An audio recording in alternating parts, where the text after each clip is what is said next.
میرا نہیں خیال کہ امریکہ اور اسرائیل الگ الگ یا مشترکہ انٹیلیجنس کے ذریعے یہ سوچ سکتے تھے کہ ایران اتنے دنوں تک ریزسٹ کر سکتا ہے. او مائی گاڈ، مطلب آپ نمبر 1. اوکے ٹھیک ہے. اور نمبر 2 کہ ایران نے کہ اسرائیل نے اپنے آپ کو میزائلوں سے بچانے کے لیے جو نظام قائم کر رکھا ہے اس کو ایرانی میزائل جو ہیں وہ غچہ دے کر تو کچھ اسٹریٹجک نوعیت کی عمارتوں بلڈنگوں پر حملہ آور ہو سکتے ہیں.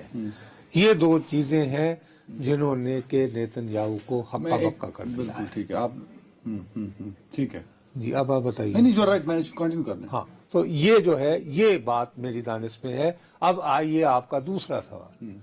اگر موجودہ صورتحال رہتی ہے تو آپ دیکھیں نا آج کہ رجیم چینج تک جنگ جاری رہے گی. رجیم چینج تک تو یا پھر رجیم ایران میں چینج ہوگی. اگر اسرائیل ایران میں رجیم چینج نہ کر پایا ٹھیک ہے بھائی میرے تو پھر نیتن یاہو کو جانا پڑے گا ہر صورت. اور جب وہ جائے گا وزیر اعظم پھر اس کے خلاف جو وہ ایکسپیکٹ تہران میں کر رہا ہے وہی تل ابیب میں ہو جائے گا. پھر یعنی تل ابیب اور یروشلم میں اور وہ اس کا سر مانگیں گے. دین ہی ہیز ٹو گو. اور جیسے ہی وہ وزارت عظمیٰ سے ہٹا تو وہ پھر جیل ہی جائے گا کیونکہ پہلے اس کے خلاف کرپشن کے شدید کیسز ہے مشکل. اچھا اب میں ذرا بتاتا چلوں ایران پہ میزائل حملے جاری ہیں اسرائیل کی جانب سے. تو ابھی Islamic Republic of Iran broadcasting ان کا جو نیشنل ٹی وی ہے اس پر حملہ ہوا ہے. ہاں لیکن اس سے پہلے یہ اسرائیل کے وزیر دفاع نے کہا تھا کہ چونکہ ویژول دکھا بھی دیں چونکہ بہت زیادہ یہ دیکھ لیں ویژول سر بقول ان کے جھوٹ پھیلایا جا رہا ہے اس آرگنائزیشن کی جانب سے اس لیے. لیکن اب یہ دیکھو نا اب یہ انہوں نے ہاں سب دکھا دیں جی یہ اسرائیل کی دہشت گردی ہے. یہ دہشت گردی ہے نا کہ میڈیا ہاسپٹل سویلین آبادی یہ بالکل دہشت گردی ہے. اور اس میں دیکھو نا یہاں پہ ہی تو میں تمہیں کہہ رہا ہوں نا کہ اب یہ ان کی ایج ہے کہ انہوں نے پہلے اعلان کیا ہے اس کے وزیر دفاع نے. اس نے کہا چونکہ یہ جھوٹ کی فیکٹری ہے لہذا اب ہم اس پر حملہ کریں گے. اور کیا. اور جیسے ہی وہ ہوا نہیں اس کو تباہ کریں گے. اور وہ اللہ میرے منہ میں یہ کافی خوفناک حملہ ہو سکتا ہے. اب جو ہمارے لیے بہت امپورٹنٹ بات ہے جس پہ بہت غور طلب بات ہے اور یہ جس پر مجھے سمجھ نہیں آ رہی کہ ہمارا ٹیلی ویژن والے ہم لوگ کیوں توجہ نہیں دے رہے. پھر آپ بعد میں مجھے کہیں گے میں نجومی ہوں. وہی اس International Atomic Energy Agency IAEA اس کے بورڈ آف گورنرز کے روبرو 3 ممالک نے مشترکہ طور پر ایک قرارداد رکھی ایک بیان رکھا ہے. وہ ملک کون ہے؟ چین ہے جی، ایران ہے اور روس. ان ممالک نے کہا ہے کہ جناب ہمارے پاس تو یہ خبریں آ رہی ہیں کہ اسرائیل نے جو حملے کیے ہیں ان میں سے کچھ حملے ایران کی ایسی تنصیبات پر بھی ہوئے ہیں جو ایٹمی تنصیبات ہیں. ہم چاہتے ہیں کہ فلفور سب سے پہلے تو انہوں نے اس کو کنڈیم کیا ہے.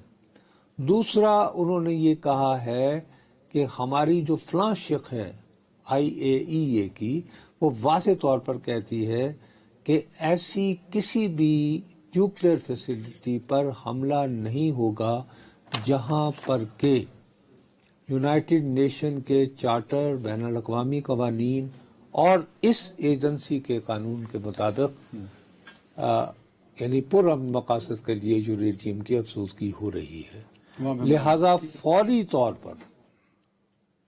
طور پر ان 3 ممالک بہرحال یہ چھوٹے اس کو پڑھیے گا. اس میں یہ بھی ہے کہ کسی بھی اس طرح کی فیسلٹی اگر اس میں 60% زیادہ بھی ہو رہی ہے اٹیک نہیں کر سکتے. ظاہر ہے نا کہ 60% سے زیادہ بھی ہو تو وہ ابھی ویپن گریڈ نہیں ہے نا. ویسے یہ یورینیم کی افزودگی ہو رہی ہے نا تو انہوں نے یہ ایکسیس مانگی. تو what is meant by this? یہ کی پلیئرز ہیں اس ریجن کے جہاں ایران ہے جہاں ہم ہیں. بھائی سوال یہ پیدا ہوتا ہے کہ میں آپ سے دوبارہ عرض کر رہا ہوں کہ یو نیڈ ٹو ٹینگو. ایک انگریزی کا محاورہ ہے کہ دو بندے ہوں تو آپ ڈانس کر سکتے ہیں. ہماری طرح اکیلے تو دھمال تو بہت کم ڈالتے ہیں. ادھر ذرا چلیں ویری رائٹ، ٹائم کی کمی ہے. اب یہ ہے کہ نہیں ٹھہر جائیں. میرا اپنا خیال ہے کہ اس جنگ کو آج کیا تاریخ ہے؟ 16 جون. 21 جون سے آگے لے جانا بہت مشکل ہو جائے گا. اور اگر یہ 21 جون کو کراس کر جائے، اور یہ میں پھر نجومی والی بات نہیں کر رہا ہوں، یہ ہے کہ کتنے دنوں تک آپ نے کتنے میزائل، ایرانی میزائل اسرائیل کے دفاعی نظام کو خدشہ دے سکتے ہیں. دوسری طرف اسرائیل جو ہے وہ کس وحشیانہ حد تک دنیا کے سامنے یہ نظر آئے. تو کہیں نہ کہیں اسٹیج پر امریکہ کو زیادہ شدت کے سر ساتھ ایک مواقع سادہ کرنا سوال جو ہر ایک طرف چل رہا ہے، پاکستانی سوال، پاکستانی معاشرے میں جو چل رہا ہے، کیا یہ بتائیں، آخری سوال میں ٹائم اس کے بعد بریک پہ جانا جی ہے. جی بالکل بالکل بالکل. کیا یہ جو ہے جنگ یہ تیسری عالمی جنگ کی طرف جا سکتی ہے؟ ایک ساتھ دونوں اکٹھے لے لیں. اور دوسرا یہ جنگ آج جیسے آپ کہہ رہے ہیں 21 سے آگے بڑھی تو خطرہ ہو سکتا ہے، تو وہ خطرہ کیا نیوکلیئر وار تک جا سکتی ہے؟ 21 سے آگے بڑھنے کا مطلب یہی ہے کیا یا تو نیوکلیئر وار تک جا سکتی ہے؟ بابا 31 اگر ایران کا، یار سب سے بڑی بات یہ ہے کہ سیدھے ذاتی بات ہاں کہ اسرائیل کی آبادی ابھی بھی پوری 1 کروڑ نہیں ہے. ہاں ٹھیک ہے، اگر فرض کرو کہ ایران کا کوئی میزائل کسی ایسے علاقے میں گرتا ہے اور پتہ چلے کہ جی 5000 ہلاکتیں ہو گئی، 6000 انسانی ہلاکتیں ہو گئی اسرائیل کی، اس کے مقابلے میں ایران جو ہے اس کی آبادی 9 کروڑ ہے اور وہ بہت بڑا ملک ہے. وہاں بدقسمتی سے فرض کرو اگر 50,000 بھی ہو گئی شاید تو کہیں گے جی یہ اتنی بڑی آبادی میں جی بم گرا ہے تو کولیٹرل ڈیمیج تو ہوتا ہی ہے. سمجھ گیا نا میری بات کو؟ تو یہ بات ہے.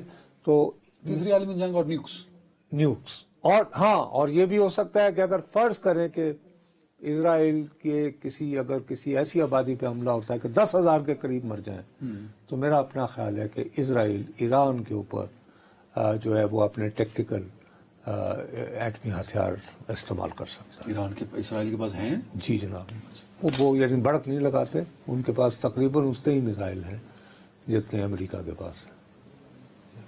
مائی گاڈ. چلے جی، آپ کو یاد ہوگا ایک اسرائیلی کو بہت عرصہ جو ہے وہ جیل میں رکھا گیا کہ اس نے اسرائیل کے ایٹمی پروگرام کی جاسوسی کس کو کی تھی؟ امریکہ کے لیے. اس بات میں وہ انہوں نے اپنی، اسی لیے میں کہہ رہا ہوں کہ ایک ٹیکٹیکل ایج ہے، ایک اسٹریٹجک ایج ہے. اسٹریٹجک ایج یہ تھی کہ اسرائیل کے نقطہ نظر سے آج تو جنگ بند ہو جانی چاہیے تھی اور ایران نے ہاتھ کھڑے کر دیے ہوتے، وہ نہیں ہوا، اور ان کے لوگ جو ہیں سڑکوں پہ آ گئے ہوتے، وہ نہیں.